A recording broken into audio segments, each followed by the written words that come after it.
Здравствуйте, это Алексей Навальный.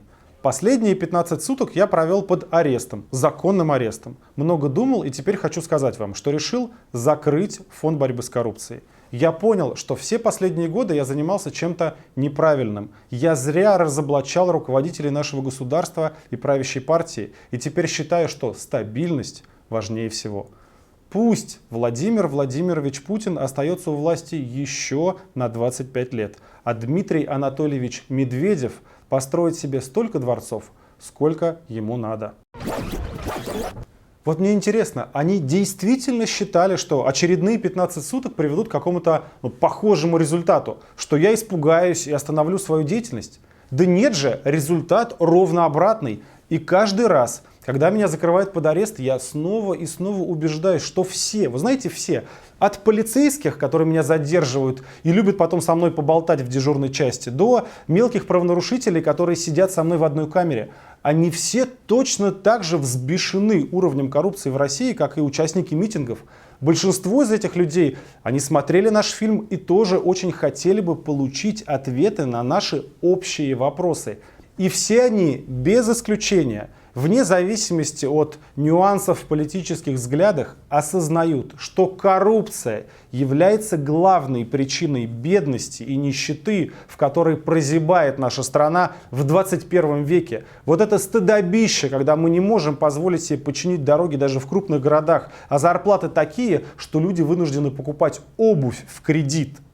Мне поступило несколько вопросов, и некоторые люди спрашивают о том, нужно ли нам проводить новую серию митингов против коррупции. И я отвечаю на этот вопрос очень просто, словами тех арестантов с митинга 26 числа, которые сидели со мной в соседних камерах. Я иногда встречал их где-нибудь в прогулочном дворике, никого из них не знал. Для всех них 26 число было первым митингом в их жизни, и на котором они попали под арест. И они не спрашивали меня, нужно ли выходить на новый митинг.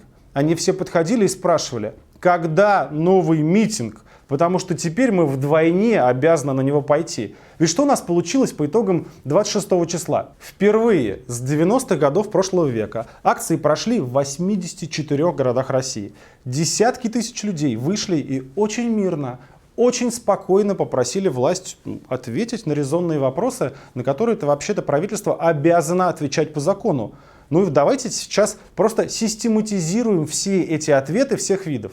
Возбуждено ли уголовное дело против Медведева? Нет. Ушел ли Медведев в отставку? Нет. Началось ли парламентское расследование? Нет. И Единая Россия заблокировала инициативу коммунистов о таком расследовании. Есть ли содержательные пояснения от Медведева по нашим фактам? Нет. Мы услышали только что-то про компот.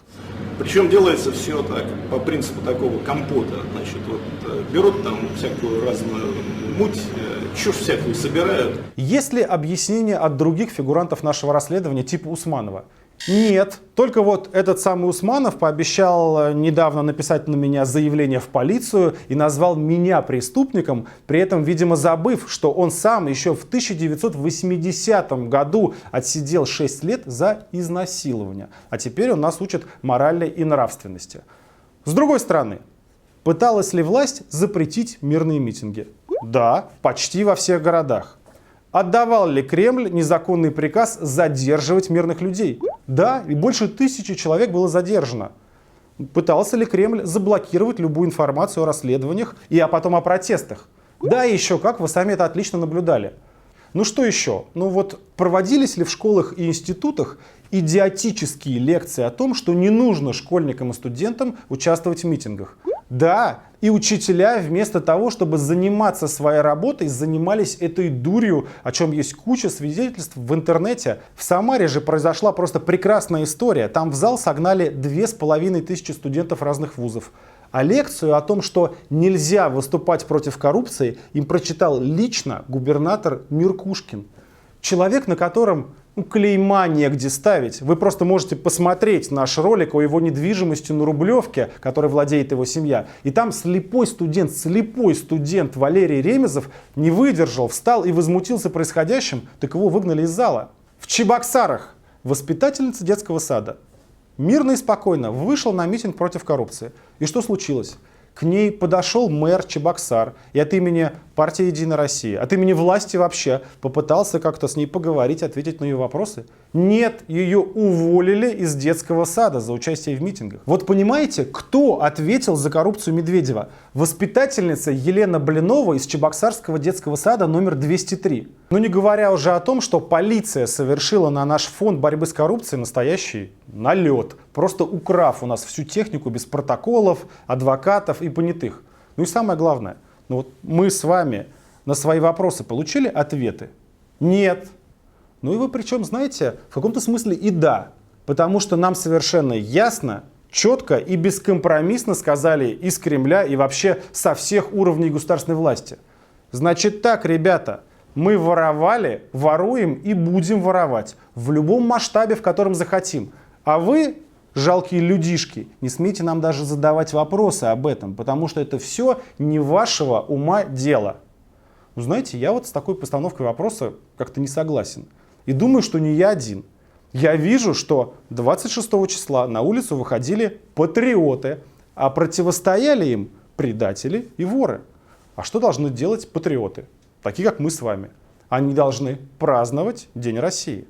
12 июня, в День России, я призываю всех патриотов страны, вне зависимости от политических взглядов, под российскими флагами выйти на митинги против коррупции с новым требованием дать ответы на наши вполне законные вопросы. Давайте как следует организуем это все, еще лучше подготовим, подадим заявки на мирные шествия в еще большем количестве городов, соберем еще больше народу и тоже со своей стороны четко, ясно и бескомпромиссно покажем, что нет, ребята, мы не снимаем своих претензий относительно коррупции и не снимем их никогда.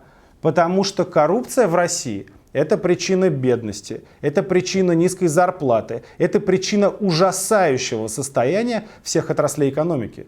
И вот здесь, в этом месте уже моего ролика, я хочу обратиться к нашей власти, и к Путину, и к Медведеву. Значит так, дорогие вы мои, не надо нам тут заливать сказки про какие-то беспорядки, какие-то майданы. Главное обещание хаоса и насилия, фактически прямая угроза.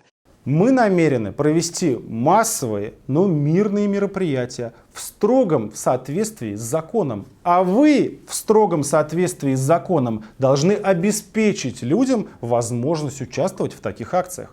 Потому что, уж извините, если гражданин России в День России не имеет права выйти на улицу под флагом России, то это означает, что единственной вашей целью является превращение всего нашего государства в ваш личный кошелек. С этим мы не согласимся никогда.